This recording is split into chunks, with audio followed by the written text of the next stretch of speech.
Kemandirian Indonesia saat ini sudah diambang mata, terbukti dengan kerjasamanya Indonesia bersama Rusia untuk membangun sejumlah alutsista terutama di bidang kelautan, kapal-kapal selam, kapal induk, bahkan kapal yang tidak pernah dibuat oleh negara lain kini mulai dibentuk dan dilakukan kerjasama di PT PAL Indonesia Surabaya.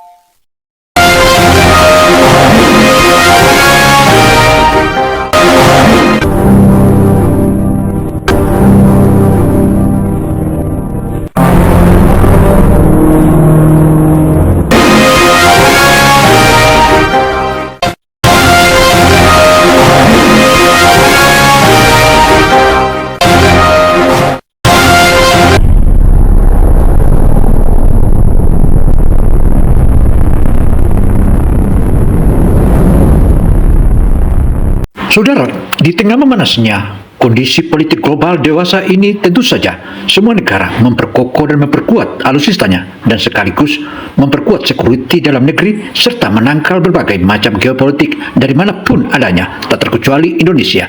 Indonesia dan Rusia baru saja melakukan penandatanganan bersama untuk membangun sejumlah alutsista-alutsista yang memiliki kelas dunia. Langkah besar tengah terjadi di Surabaya. Sebuah kunjungan yang mungkin bagi sebagian orang tampak biasa, tapi bagi mereka yang memahami dinamika pertahanan dan industri maritim Indonesia, ini bukan kunjungan biasa. Delegasi Dewan Maritim Federasi Rusia datang langsung ke PT PAL Indonesia, bukan sekadar pejabat diplomatik atau perwakilan dagang, melainkan penasihat Presiden Federasi Rusia sendiri. Dan disinilah semua cerita menarik ini bermula. PT PAL Indonesia, perusahaan galangan kapal terbesar di tanah air, ini menjadi pusat perhatian dalam upaya memperkuat kemandirian industri pertahanan maritim nasional. Prabowo Subianto bukanlah manusia karbit sebagaimana bisa dimainkan oleh negara-negara lain sebagaimana presiden-presiden sebelumnya, tetapi dia seorang yang memiliki skill begitu brilian dan menganalisa geopolitik dunia. Karena itu, dengan dibangunnya berbagai macam kerjasama antara lain Indonesia dan Rusia, maka kemandirian Indonesia diambang mata. Hanya simbol persahabatan, tapi juga membuka babak baru kerjasama teknologi tinggi antara dua negara yang sama-sama punya sejarah panjang di laut. Langkah ini menjadi bagian dari strategi besar pemerintah Indonesia untuk memperkuat kedaulatan maritim. Dalam rencana pembangunan jangka menengah nasional, sektor kemaritiman ditempatkan sebagai prioritas utama, tidak hanya untuk transportasi dan ekonomi, tetapi juga sebagai fondasi kekuatan pertahanan negara. Dan di titik inilah, PT PAL memainkan peran penting sebagai tulang punggung pengembangan industri maritim dan pertahanan laut. Presiden Rusia bersama Kepala Direktorat Kebijakan Maritim Nasional, Pukov Sergei, menandai keseriusan Moskow untuk membuka pintu kolaborasi yang lebih luas. Delegasi ini datang bukan sebagai tamu seremonial, melainkan membawa agenda nyata, transfer teknologi, kerjasama industri, dan peluang besar di sektor energi serta pertahanan.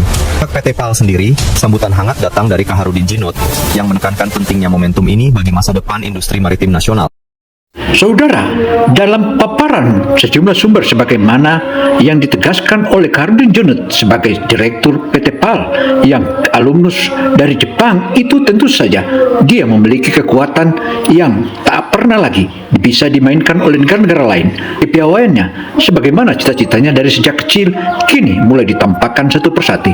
Munculnya Rusia untuk bekerja sama secara teknologi tinggi merupakan salah satu dampak positif yang maha dahsyat.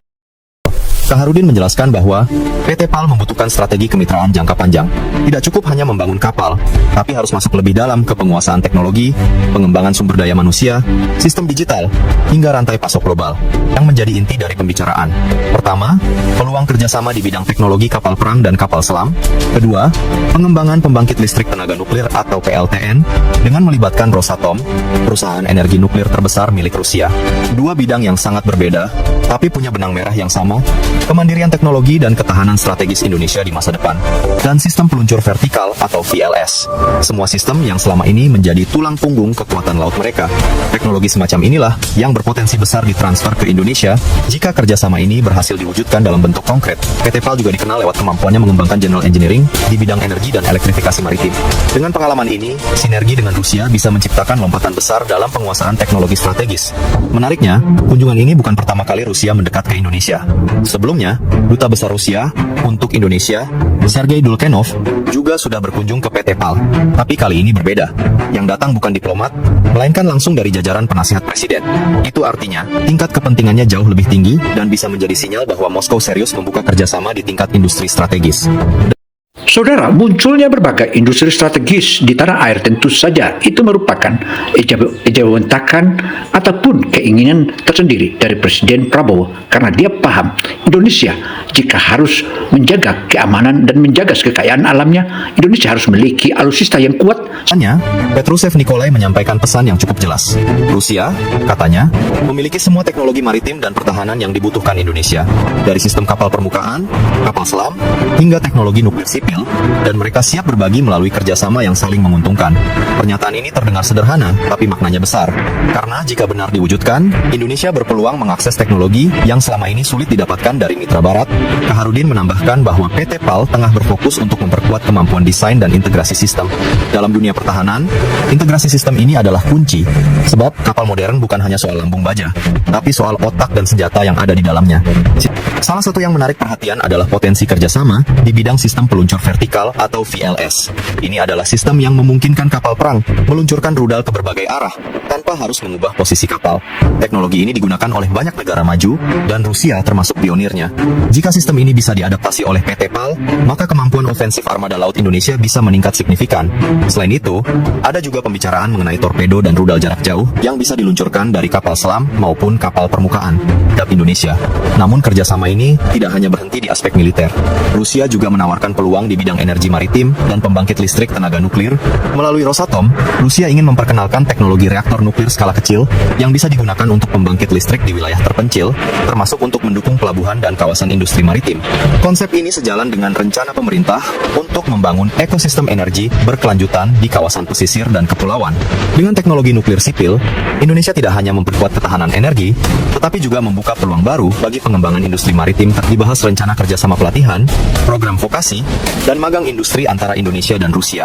Tujuannya jelas, membangun generasi baru insinyur dan teknisi maritim Indonesia yang mampu memahami teknologi tingkat tinggi, bukan hanya mengoperasikan, tetapi juga mengembangkan. Kaharudin menjelaskan bahwa Indonesia tidak ingin hanya menjadi pengguna, tapi juga produsen teknologi berproyek jangka pendek. Saudara, sinyalemen ataupun sinyal yang saat ini kedekatan Indonesia dan Rusia tentu saja tak bisa lagi dibungkiri. Hal ini sudah ditetapkan, bahkan cerita-cerita kita masih kecil dulu sudah menyebutkan bahwa kita memiliki atau Indonesia memiliki saudara jauh, di mana saudara jauh itu dia datang di saat kita dalam kondisi krisis. Pada saat itu kita dikeroyok oleh sekutu barat dan muncullah Rusia yang dulu disebut Uni Soviet hingga memberikan kita alutsista dan kekuatan. Dan saat itulah kita bangkit semua untuk bertempur dan akhirnya kita memenangkan dan merdekalah Indonesia. PAL Indonesia telah menunjukkan perkembangan pesat dalam beberapa tahun terakhir dan dinilai sebagai mitra potensial di kawasan Asia Tenggara. Bagi Rusia, kerjasama ini juga strategis. Di tengah dinamika global yang semakin kompleks, memperkuat hubungan dengan Indonesia berarti memperluas pengaruh di kawasan Indo-Pasifik. Dan bagi Indonesia, ini kesempatan langka untuk mempercepat kemandirian pertahanan laut tanpa terlalu bergantung pada satu blok tertentu. Jika dilihat dari perspektif ekonomi pertahanan, kolaborasi ini juga bisa membuka peluang industri turunan. Setiap proyek kapal perang, misalnya, membutuhkan rantai pasok yang luas dari baja, elektronik, sensor, hingga sistem navigasi. Artinya, kerjasama ini bisa memberi efek ganda bagi ekonomi nasional, menciptakan lapangan kerja baru, serta memperkuat industri komponen dalam negeri, Belanda, dan Prancis. Tapi pendekatan Rusia bisa membawa warna baru. Berbeda dengan negara-negara barat yang cenderung membatasi alih teknologi, Rusia justru seringkali lebih terbuka dalam skema joint development dan license production. Jika pola ini diterapkan, Indonesia bisa memperoleh pengalaman langsung dalam merakit, memodifikasi, bahkan mendesain sistem kapal tempur berbasis teknologi Rusia. Indonesia, kebanggaannya terhadap Rusia sejak dari zaman sebelum kemerdekaan, bahkan terbukti berbagai macam bangunan-bangunan yang masih menjadi peninggalan Rusia sebagaimana stadion dan juga berbagai infrastruktur dermaga hingga sejumlah gedung-gedung dan juga sejumlah pesawat tempur dan kapal perang yang namanya dulu KRI Irian.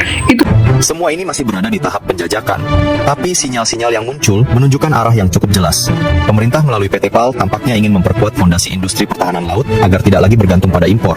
Bagi sebagian pengamat, langkah ini juga bisa menjadi bagian dari strategi jangka panjang menuju kemandirian alutsista nasional. Karena tanpa kemampuan membangun sendiri kapal tempur dan sistem senjatanya, Indonesia akan terus tergantung pada negara lain. Mereka datang langsung ke PT PAL, ke jantung industri maritim Indonesia.